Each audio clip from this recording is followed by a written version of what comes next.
Former senior advisor on the US State Department's Israeli-Palestinian negotiating team. Laura, very good to see you. Thanks for taking the time to be with us this evening. So let's start with the fact that the first foreign leader to visit Donald Trump will be the Israeli Prime Minister Benjamin Netanyahu. What do you make of that?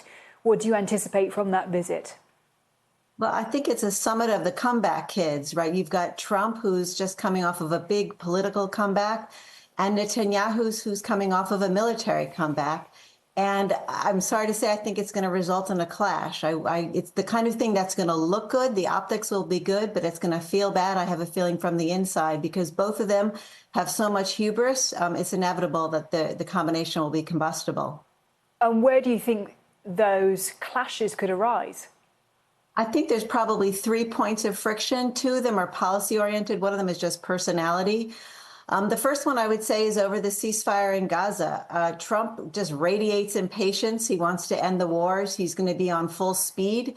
Netanyahu is going to want to stall. You know, his approach has been delay, because until he completely defeats Hamas, mission has not been accomplished. That's item number 1. And both of them want to get onto a Saudi normalization deal, but, you know, they can't get there until that kind of Hamas is finished with, and they have different ideas on how to get there.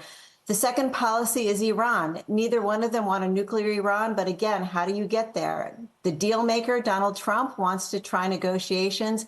And I have a feeling that Netanyahu, who's more the military man, you know, he calls himself Mr. Security, but he delivered insecurity to Israel over the last 15 months. He's going to want to hope that the United States will finally back Israel to take that military showdown blow and attack Iran. And then finally, I would say it's kind of a personality clash. Both of them are similar in some ways. You know, they both believe in peace through strength, channeling Ronald Reagan. Both of them are terrified of ever coming off as suckers. That's just their biggest fear.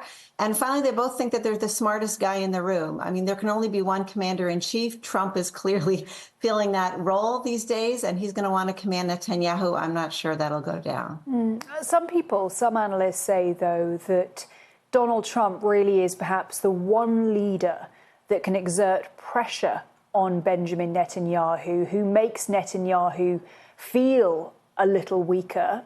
What do you make of that? I think he not only feels a little weaker, he is a little weaker with Donald Trump, because there's no Congress to run to and play off the president.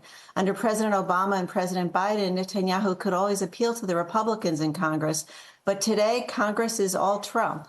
So I think that Netanyahu is in a less, a weaker negotiating stance. Trump doesn't respect losers or weakness. So it'll be very interesting to see how the two of them kind of take measure of each other. For Netanyahu, it's going to be a little bit be careful what you wish for, because he certainly has been drunk on these dreams of Trump. I do just want to come back to this Saudi Arabia issue and the prospect of the normalization of ties and the Abraham Accords. Do you see that as realistic if you also have Saudi Arabia maintaining that it wants to see a Palestinian state?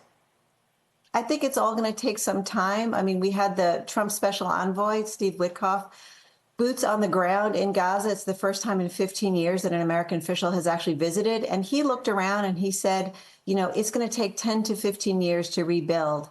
And then you have the Israeli ambassador to the U.S., or the outgoing ambassador, Mike Herzog, saying it's going to take a generation for folks to get over the trauma. So I do think that there's a path forward and we can all aim for it, but we've really got to take the emotional and physical destruction into account.